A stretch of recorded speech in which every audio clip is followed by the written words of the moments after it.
kwogera ne Katonda buli ku makya y'ensula ennamu ekulukutira mu bulamu bwaffe ne tufuna amaanyi agatuyamba okuyita mu lunaku lwonna. Funa amaanyi nga tonnafuluma nnyumba yo. Yebazibwe, yebazibwe, yebazibwe Lugaba Ddunda Namugereka. Bukeesezza olunaku olwaleero nga tukyali balamu. Katonda Kitaffe omulungi ayinza byonna, tukwebaza olw'abaddu n'abazaana babakeeredde ku pulogulaamu eno ensulo ey'enkya. Era tukkiriza nti obakoledde ddala obulungi obutagambika. Erinnya lya Mukama waffe Yesu Kristo lyebazibwe. Leero lunaku lutukuvu lwa Ssabbiiti. Mukama tukwebaza kubanga otuyisizza mu nnaku omukaaga ez'okukola, kaakano ate tujja mu maaso g'okutabagana naawe mu ngeri ey'enjawulo. Tusaba otubeere nga ne mu kyokuyiga kino eky'amatulutulu ekyenkya eno eya leero, Mukama tubeeko kye tufunamu ate kinantwongera amaanyi ag'okwongera okusemberera wamu n'okusinza. Ssemambu Peter nze ndiwo ekyeya leero. Kale katusabe nate tweyongereyo. Kitaffe omulungi, weebale Mukama, weebale kubanga na luno lukedde, weebale olw'ennaku omukaaga ez'okukola, weebale olwa Ssabbiiti entukuvu. Omwoyo otusaba mu kaseera kano abeere wamu naffe atuyigirize mu linnya lya Mukama waffe Yesu Kristo. Amiina. Neera tugguse nga twagala okwongera okuyiga ensonga zino enkulu ezakubikkulirwa. Tukyali ku kibuga ekijja Yerusaalemi nga tukiraba Yokaana akinnyonnyola okusinziira ye nga bwe yakiraba. Yokaana ono Mukama yamuwa omukisa nti yalaba bye yalaba ate n'agezaako okubitutegeeza mu ngeri esobola okutegeerekeka eri olulimi n'okutegeera kw'abantu. Kale twagala olwaleero okutunuulira olunyiriri olwa 24 mu ssuula eno eya21 eyakubikkulirwa. Kubikkulirwa essuula 21 olunyiriri olw'14 twogera ku bbugwe ow'ekibuga Yerusaalemi. Omuwandiisi ono agamba nti ne bbugwe w'ekibuga yalina emisingi 12, ne kubaako amannya 12 ag'abatume 12 ab'Omwana gw'Endiga.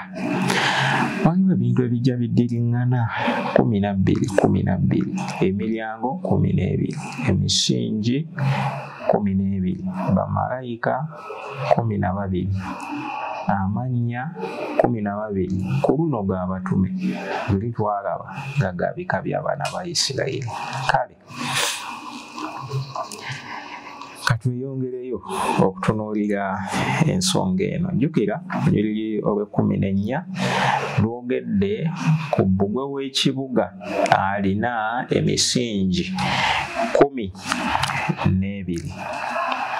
Omusingi kintu kikulu nnyo eri ekintu kyonna kye tuba tukola.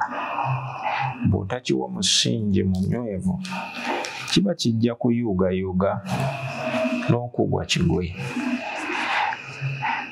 Waliwo enjogera egamba nti mutenzaggulu tatta bantu, bizimbe bye bitta abantu. Bw'oba otunudde nnyo oyinza okugamba nti bandiba nga baali batuufu bajjajjaffe okwogera bwe batyo. Kubanga mutenzaggulu bw'asanga ekizimbe ekyanywera obulungi nga kirina emisingi eminywevu ayinza obutabaako nnyo kyakikola. Kyova olaba ne bannassaayansi ennaku zino bagezezzaako okulaba nga bakola butaweera okulaba ng'ebizimbe bye bazimba n'ebyo ebigendera ddala mu bbanga waggulu ennyo okulaba nti babizimba nga binywevu, nti omutenza ggulu ono ne bw'abazze ate tasobola kubisuula ku ttaka kubanga baazuula nti obuzibu ayinza obutaba mutenza ggulu ono naye ate obuzibu kiyinza okuba nga ekizimbe kyennyini emisingi gyakyo nga si minywevu nga kyekyavaako obuzibu. Kyova olaba n'abazimba ennyumba zino ennyumba zikalina na biki n'ennyumba eza bulijjo afuba okulaba nga assaayo wansi omusingi omunywevu nti omusingi bwe guba munywevu ekijja kyonna ekigezaako okuyuuyayuuya ennyumba eno kiyinza obutasobola kugisuula ku ttaka. Waliwo ne tekinologiya ennaku zino abazimba ebizimbe ebyo ebiwanvu gwe bagezaako okukozesa naddala mu nsi ezo ezitera okuyitamu ennyo musisi nti ekizimbe kibeerawo naye nga kirina ability ebanga ey'okutambula kwegamba nga tekiri very stiff ng'omuntu bw'oyinza okukirowooza naye ne kibeera nga kiri bit flexible nti oli ne bw'abazza okuyuuya olw'ekyo kye kirina tekikyanguyira kukola ki kugwa. Kale abantu bagezi era bayiiya naye n'ekibuga kya Katonda kino tukiraba bulungi nti kirina ekyewuunyisa eky'amaanyi nti ate kizimbiddwa ku misingi 12. Kale kiki ekikulu ekiri wano? Ekikulu ekiri wano kye twagala okutunuulira emisingi gino giyinza kutegeeza ki eri ffe kuba jjukira twagambye nti ekibuga kino kibuga kya ddala kibuga ekiri litro naye ng'ate mu kyo tusobola okuggyamu ebyokuyiga ebikwata ku bulamu bwaffe obw'omwoyo bwe twetaaga okuyiga ne mu kiseera kino. Omusingi kintu ekireeta essanyu. Kintu kwegamba ekireeta essanyu. Bw'osoma mu Ezera essuula ey'okusatu olunyiriri olw'ekkumi n'olw'ekkumi-n'olumu. Ezera essuula 3 olunyiriri olw'ekkumi n'olw'ekkumi-n'olumu. Bayibuli ewandiika n'egamba nti awo abazimbi bwe bassaawo emisingi gya yeekaalu ya Mukama ne bateeka bakabona nga bambadde ebyambalo byabwe nga balina amakondeere n'Abaleevi batabani ba Asafu nga balina ebitaasa okutendereza Mukama nga Dawudi kabaka wa Isirayiri bwe yateekateeka. Ne bayimbiranga nga batendereza nga bebaza Mukama nga boogera nti kubanga mulungi n'okusaasira kwe kubeerera emirembe gyonna.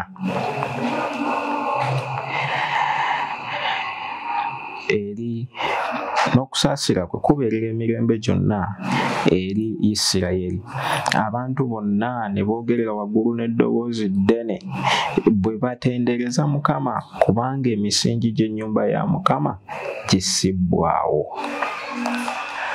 Kati tulaba abaana ba Isirayiri bano oluvannyuma lw'okuva mu bunyage e Babuloni abaali bakomyewo mu kiseera ekyo nga batandise ku lugendo olw'okuzzaawo Yerusaalemi naye nga baatandikira ku kuzzaawo emisingi egy'ennyumba ya Katonda. Kyabaleetera essanyu eritagambika. Ne tulaba nti baakuŋŋaanya n'okuŋŋaanya aba musicians ab'enjawulo n'ebivuga eby'enjawulo ne bayimbanga ne batendereza Mukama. Naye nga batenderereza ku ki? Ku musingi. Twandigambye nti oba abantu bano baalina ekikyamu oba ki? Twandigambye nti oba oli awo bandibadde basanyuka nga bamaze okusereka n'ogamba nti kati ennyumba bwe bayakusulamu osobola n'ogisulamu. Naye bano baateekawo musingi naye ne bajaguza. Lwaki? Kubanga kyalina akabonero ki? kekiraga nti abantu bano okubanga yeekaalu eno gye baali bazimba yalinga yakusinzizaamu nga bajaguza nga balaba nti bazizaawo okusinza wakati waabwe, nga balaba nti bazizaawo enkolagana yaabwe ne Katonda waabwe, nga bakirabira ddala ku musingi, nga balaba bagenda kuddamu okunyweza okusinza. Kale omusingi kintu kikulu nnyo, kubanga ate gukuwa amaanyi okweyongerayo. Naawe bw'oba ozimba ennyumba n'ozimba omusingi ng'ogulaba guli yegeyege, mwattu naawe wandyeraliikirira n'ogamba naye abaffe ennyumba eno gye nzimba ku musingi ogufaanana bwe guti ddala enaanywera, nga naawe okiraba nti ennyumba eno eyinza obutanywera, tosobola kuba na ssanyu. Naye bw'okola ekintu nabyeko ennyumba abantu ne bazimba emisingi n'aguzimba omusingi ne gubeera waawo, ne gumalawo n'emyaka ng'esatu-ena, naye nga mukakafu nti newankubadde enkuba etonnye n'ekola etya, omusingi ogwo munywevu, tegugenda kuyuugayuuga, naye nga mukakafu olw'ekyo ekikoleddwa.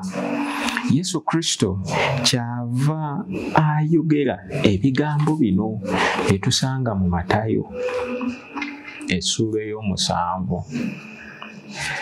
Matayo essuula 7. Ennyiriri ngenda kusoma nga ntandikira ku lunyiriri olwa 2:4.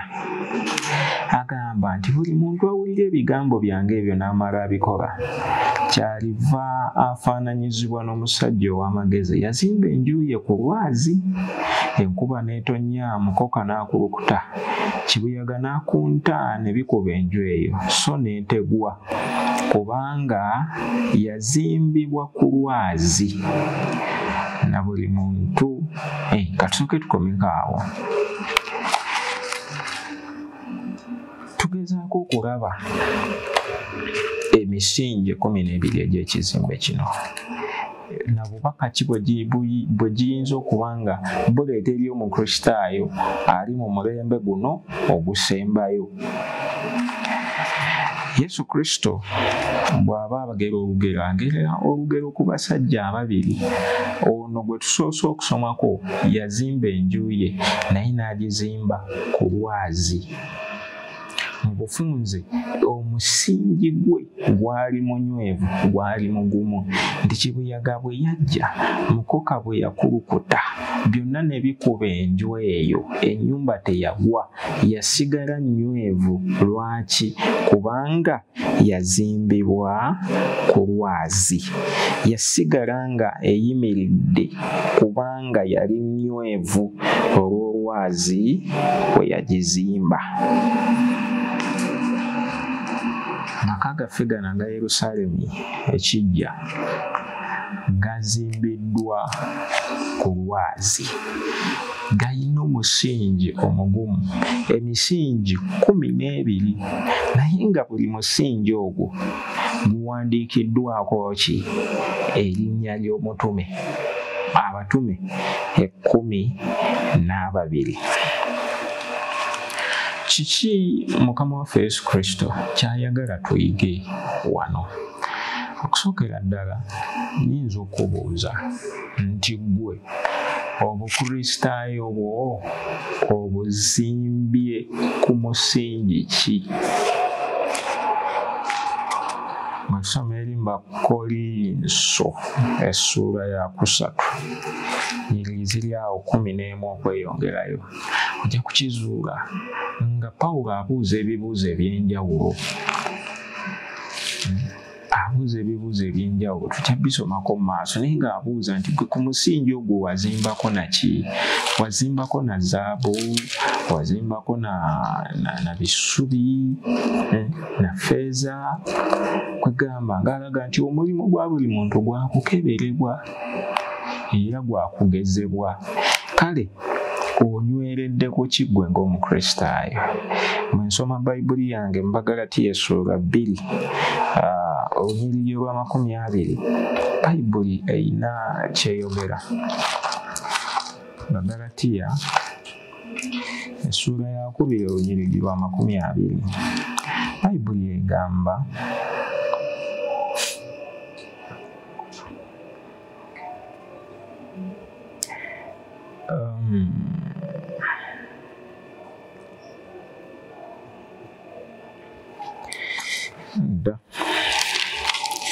Befeso 2:2.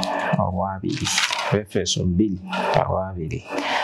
Befeso 2 egamba 2 nti kubanga mwazimbibwa ku musingi be batume ne bannabbi, Kristo Yesu yennyini bw'ali ejjinja eddene ery'oku nsonda. Mwazimbibwa ku musingi be batume ne bannabbi. Erinnya lya Mukama waffe lyebazibwe. Kubanga Katonda alina ebintu by'atugamba. Bw'agamba nti ekibuga kino emisingi kuliko amannya g'abatume 12, tekikwatagana na kino bw'agamba nti mwazimbibwa ku musingi be batume ne bannabbi. Okukkiriza kwaffe tukuzimbidde ku ki? Tulina mu nzikiriza zaffe ebintu bingi nnyo bye tukkiriza ne bye twogera, naye nga tebiri mu kuyigiriza kw'abannabbi, tebiri mu kuyigiriza kw'abatume, tebiri mu kuyigiriza kwa Yesu Kristo. Then ebyo twabijjawa? Tetwefaananyirize omusajja oli Yesu gw'ayogerako mu Matayo 7:26 na 27, omusajja omusirusiru eyazimba enju ye ku musenyu, kibuyaga n'ajja ne mukoka ne bikuba ennyumba eyo n'egwa kubanga yazimbibwa ku musenyu. Tetwefaananyirizeeko abantu abo. Kituufu kiri nti bwe twefaananyiriza, buli bwe tutazimba, bwe tutaba na musingi munywevu. Omusingi gwaffe bwe batume ne bannabbi. Yesu Kristo yennyini ng'ali ejjinja ekkulu ery'oku nsonda. Bannabbi abo ab'endagaano enkadde n'abatume ab'endagaano empya bonna beesigama ku Mukama waffe Yesu Kristo olwazi olutayuugayuuga. Jjukira omulamwa gwaffe bwe gugamba nti obutayuugayuuga n'akatono.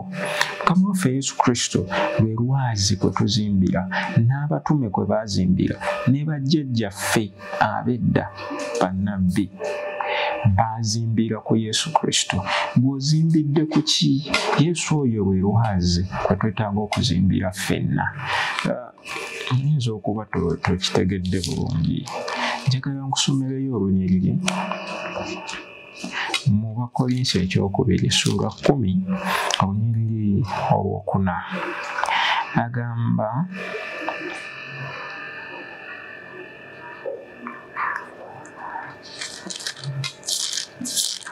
Bakolinso ekisooka essula 10 olwokuna nti kubanga baanywanga mu lwazi olw'omwoyo olwabagobereranga, n'olwazi olwo lwali Kristo. Bwe twogera ku lwazi okuzimbibwa, olwazi olwo ye Mukama waffe Yesu Kristo. Ekibuuzo kye nnyinza okubuuza gwali eyo nti gwe ozimbidde ku lwazi ki? Ebintu by'okkiriza obirabako mu bannabbi, obirabako mu batume. Yesu Kristo bwe babyogerako abiyigirizaako atya? Nga okyali eyo gy'oli ng'okkiriza by'okkiriza, nga weewaddeyo okugoberera Sande nga bw'oyagala, ne bwe bakugambako toyagala kumanya.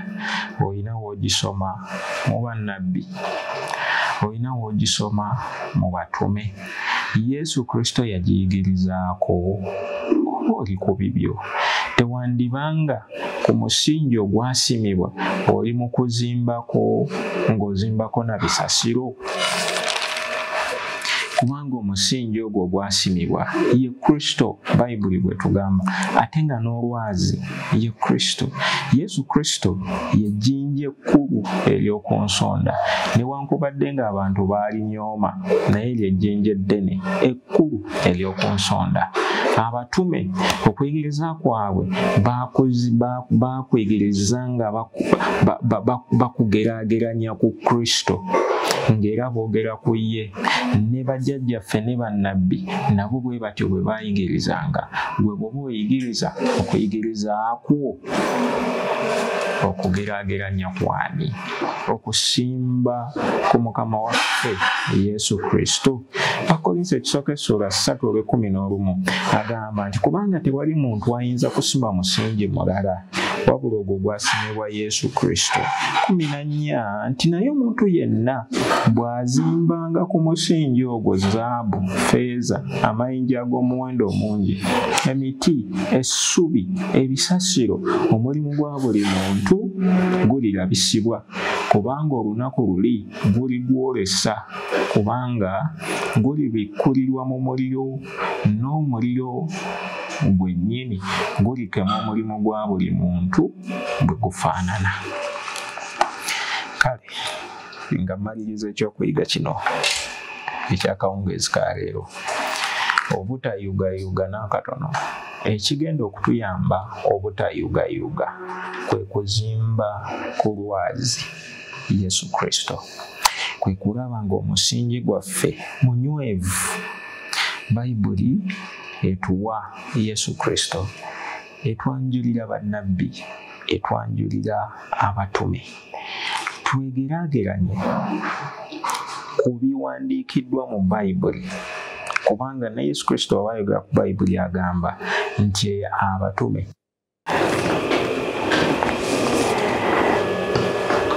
Ekibuuzo ekikulu kiri nti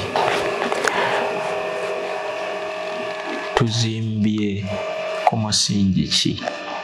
Tuzimbye ku musingi ogw'abatume ne bannabbi, nga Yesu Kristo lwe lupimo lwaffe kwe tupimira bye tukola, kwe tupimira bye tukkiriza, oba twegunjizaawo ebyaffe. Omanyi Mubuulizi essula ey'omusanvu,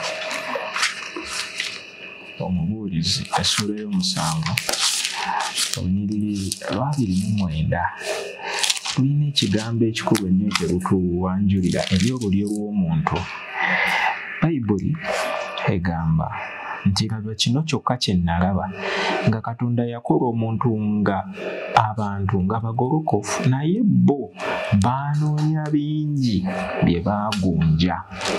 Njagala okutegeeza gwe mukwano gwange andabira mpuliriza, kino ng'otambulira mu nsi eno mwe tuli, ensi eno ey'ekibi, kitegeerera kimanye nti abantu bagunjizaawo ebintu bingi ebitali ku musingi gwa Kristo, newankubadde nga baatula Kristo, ebitali ku musingi gw'abatume, newankubadde nga baatula abatume ne basoma ne mu bye baawandiika, ebitali ku musingi gw'abannabbi, newankubadde nga baboogerako.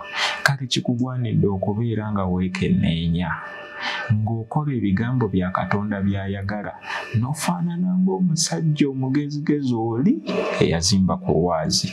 Tuzimba tutya ku lwazi? Tuyigire ku musajja oyo. Yesu Kristo agamba nti awulira ebigambo byange n'abikola yeefaanaanyiriza omusajja omugezigezi eyazimba ku lwazi. Tunaabeera tutya abagezigezi nga tukola ebyo Yesu Kristo by'atugamba? Njagala okusabira omuntu yenna